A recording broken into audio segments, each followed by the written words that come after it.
Wondering how many of you guys are like me and played with some version of a cap gun that was an 1873 Colt single action. Very iconic. Well, if you want an 1873 Colt in today's day and age, you're going to pay probably a couple $1,000. You're going to have a hard time finding one. So for the rest of us, there's companies like Taylor's who imports Ubertis and in some cases does some different things to them. Here you see a whole bunch of different revolvers, Western revolvers, and a few 1911s.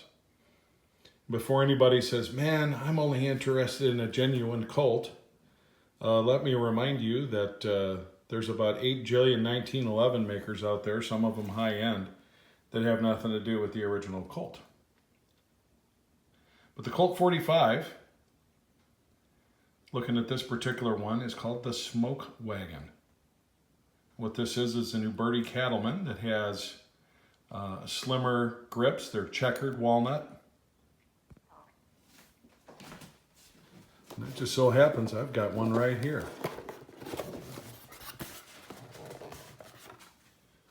Now, my particular model that you're looking at right here is a tuned model. So this is called the Smoke Wagon Deluxe. And what that means is that after it's been imported and Taylor makes their modifications on it,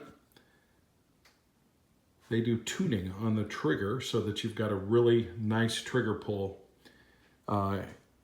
Very, very slight, no creep whatsoever. And the timing is worked on. How do you like that sound? I like it a lot.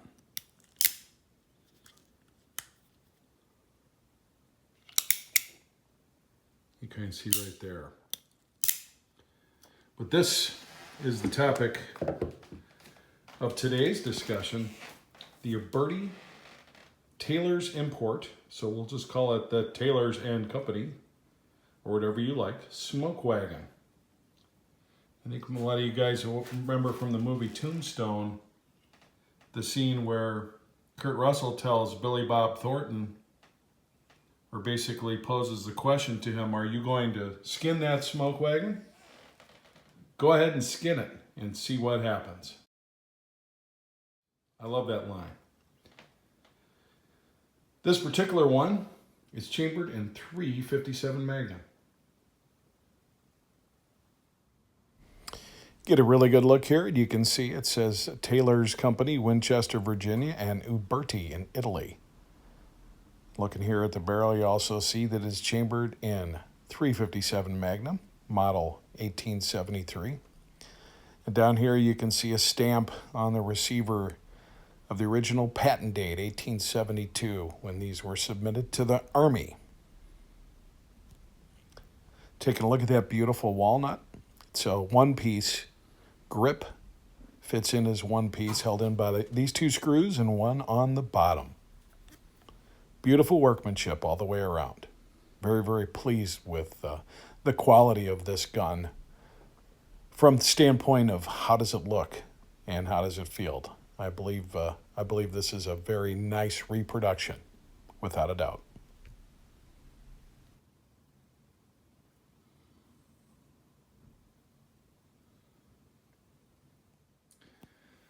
I don't think you can get something like the Colt 1873 and not think about getting some leather for it as well.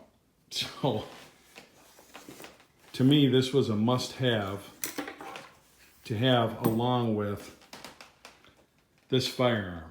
I don't know how you do one without the other, either some kind of a shoulder sling or, in this case, the good old gun belt. This particular one I got from a company called the Historical Emporium. You can look them up online, and very, very happy with the quality of this belt. I'm not going to get into a big review on it, but it's put together real nice. Ordered this one in the 38/357 Magnum configuration. It holds 24 bullets, and these babies fit in there nice and snug. They're not hard to get in, but they stay where they're supposed to.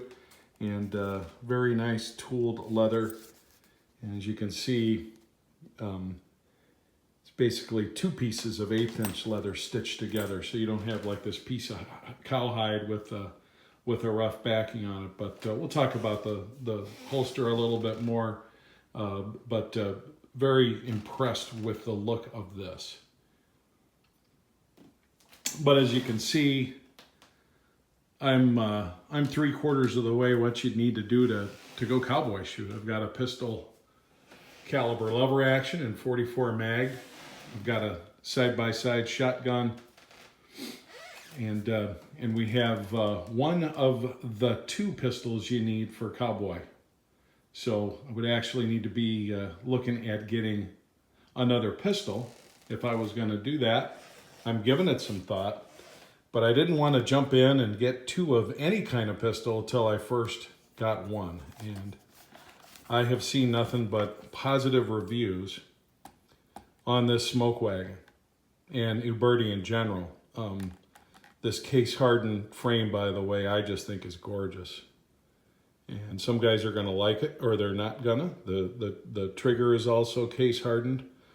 Now there's one thing about this firearm which is a little bit different.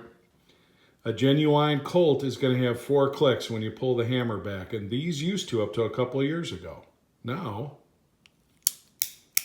it has 3. And why is that? Well, I don't know how well you can see this here, but this particular firing pin, instead of being integral, or I'm sorry, a part of this hammer, is actually part of a mechanism that's connected to the trigger, so that when you pull the trigger,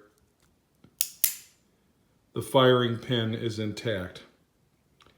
And I'll get over here. I don't know if you can see inside here where that firing pin is connecting with the, would be connecting with the primer. As long as you have positive contact with this trigger, it's going to connect, but if you take it out, you'll see it disappears. Pull it, and it's there. Has nothing to do with the hammer itself. It's kind of a transfer bar inside the hammer, and the reason that this is the way it is so that you don't have to worry about lowering your hammer on a cylinder that has a round in it. So this is something that they don't really talk about a lot, because this is known as the most authentic replica of a Colt that you can get, and in terms of being high quality and everything else. So that's a particular feature that I didn't know what I was getting when I bought it. I wasn't aware. They don't really talk about that, but it looks like even Uberti is not immune to what can happen with lawyers. But basically, if you've got a round inside this chamber, and you have a slight movement on that hammer, it's going to make that round go off. And obviously, you don't want that to happen. So even in cowboy shooting matches, your round needs to be on an empty chamber, and everything's gauged on 5 shots. So this particular gun you can safely carry as a true 6-shooter with 6 bullets in it. And, we'll leave it up to you to decide whether or not that's a deal breaker for you. If I had a choice between getting this new with a fixed firing pin versus with this retractable firing pin, I'm pretty sure I'd get it with a fixed firing pin, but I don't have that choice. So either look for a used gun, or I spend thousands and get a Colt, which I'd be afraid to drop or whatever. And if you want 2 of them, say goodbye to your house, I guess, unless you're somebody of great means. But this is some interesting gear. Obviously, if you look through my videos, you're going to see plenty of AR, AK stuff. I think I've got a chest rig video in there, and all sorts of stuff like that. And this couldn't be any more different. But 1800s, late 1800s, this was considered tactical. This was your tactical stuff.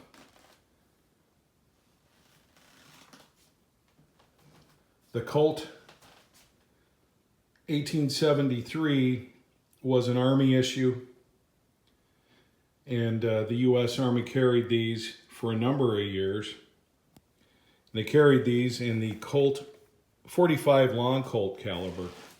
And you might ask, well, why didn't I get that caliber? Why did I get 357 Magnum? And the answer is real simple. 357 Magnum is available everywhere. You can get it relatively cheap. You can get 50 of these for 20 bucks. You're looking at about 30 bucks to get into the 45 long Colt. So I want to make sure that before I jump head on in something, which I've done before, and invest a lot, that I'd get something that's also going to be in a rifle caliber I might shoot, and something like this Henry, or perhaps even a Marlin in 357 would be a possibility. So I'd have some cross functionality with ammo.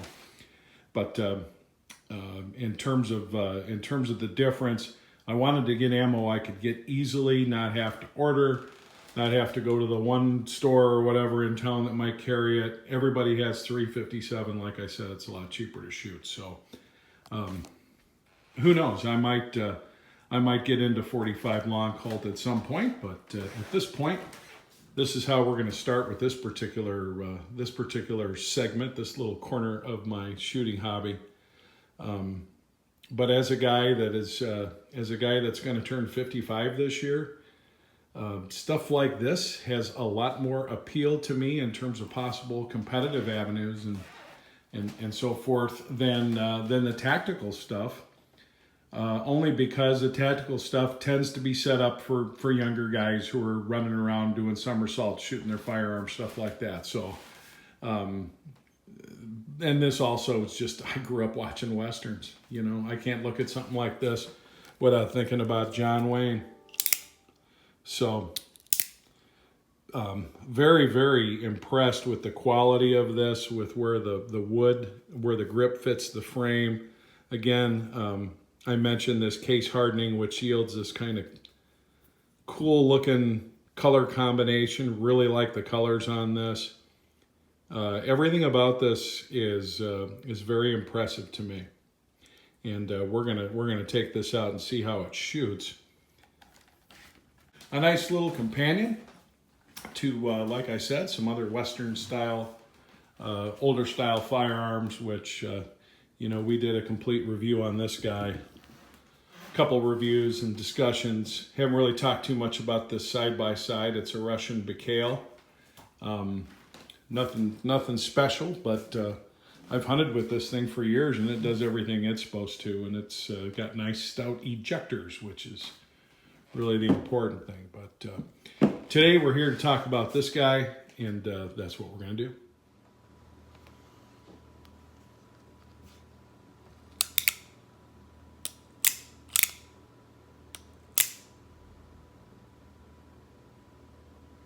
Moving right along, I want to show you some things about this particular firearm. First of all, it is a revolver. A lot of you that are used to modern revolvers are used to a revolver where the wheel actually flips out for loading, and obviously on these older guys that's not the case. So everything is done through this loading gate, and then what you need to do is put a half cock, which is what this is called, which enables you to turn this. Love that sound. Your bullets are then loaded right in here, one at a time. I mentioned in previous models and in the prior historical versions, the accurate versions, you would load one, skip a chamber, and then load 4 more, so that when you were done loading, your hammer would be resting on an empty chamber, so you wouldn't have the opportunity to catch this by mistake and have an accidental discharge. Well, again, not my favorite scenario here, but modern lawyers inspired gun design have put this retractable firing pin on the hammer. I actually think it's a good idea if you want to carry this. Now, this certainly isn't what I'm going to use as a self-defense carry pistol by any stretch. There's so many better modern options available. But you can carry 6, and certainly if you're going to the range shooting 6 at a time, means you have to reload less often. Okay. Anyway, turning this around, you see that you have another feature here, and again, I'm going to put this in a half-cock position. This right here is how you unload it. This basically drives a pin back into the cylinder, and that's how you unload this firearm. And we can get into a little bit more detail of that when we're going to shoot it. I don't like playing with live ammunition for demonstration purposes, but this is very smooth and works very easily. Here you also have the takedown, what I'll call the takedown release. And this is a guide rod that holds the barrel in place. So you basically push this in and allows you to pull this pin out. And you can now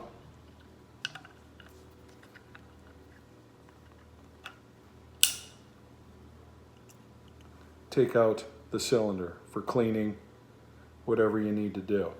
Okay, and you can see here with the internals now. And again, this beautiful, I call it almost a marbled look, is from case hardening.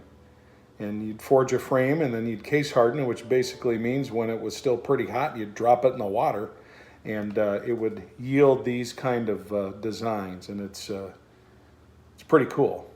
But as you can see, as I showed you here, this rod right here drives back, and that's how you can unload if you have a shell that's stuck. Pretty basic concept.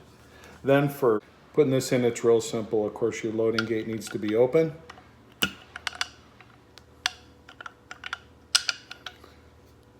You put that guy in there like that. And then you're going to take this pin right here, once again, until you have it indexed all the way through, and you'll feel that right there. And that pops right back in there. Got your loading gate, and there you go. Now, you might hear the term, how is this timed? This is the Taylor gunsmiths on the deluxe version work on the timing. Basically, timing is real simple. When you pull this back, and it indexes to the next round in the chamber, if that's not done properly, it's not going to line up perfectly, and that can cause you problems. So by timing, it just means everything does what it's supposed to do every time. You've got better quality springs that are put in, things of that nature, and that's how we time that out. Love that sound. Feel like I'm watching a John Wayne movie. So that's basically how that works.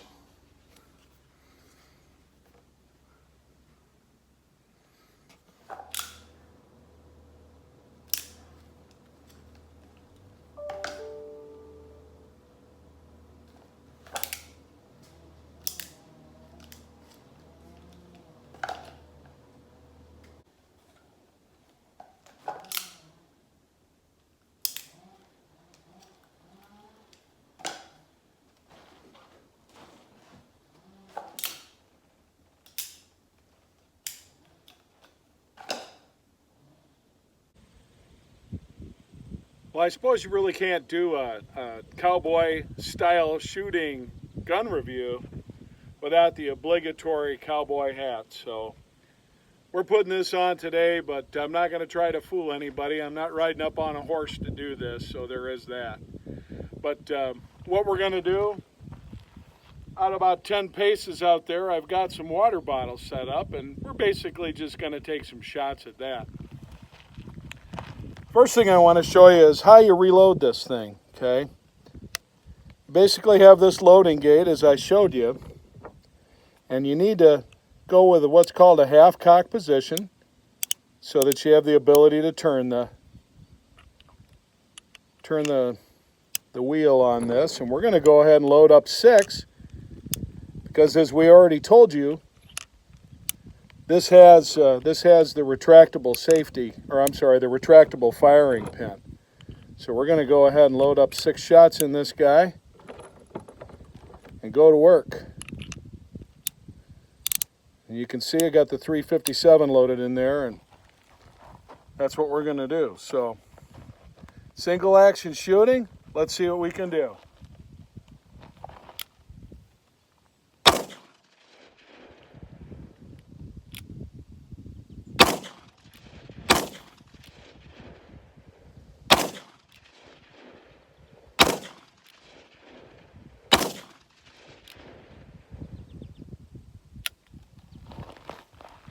That's 6 shots, and as you can see, I've left a couple water bottles standing there. That's not going to do. Let's load up 6 more.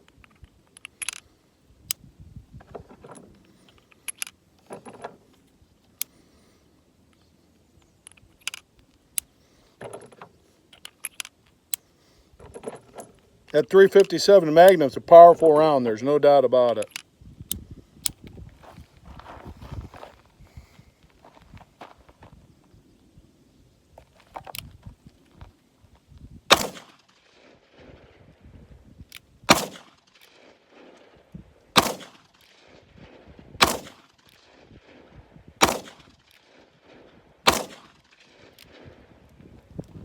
You can see I need a little bit of work on this. No question about it. One standing, and we're going to get that last water bottle right now.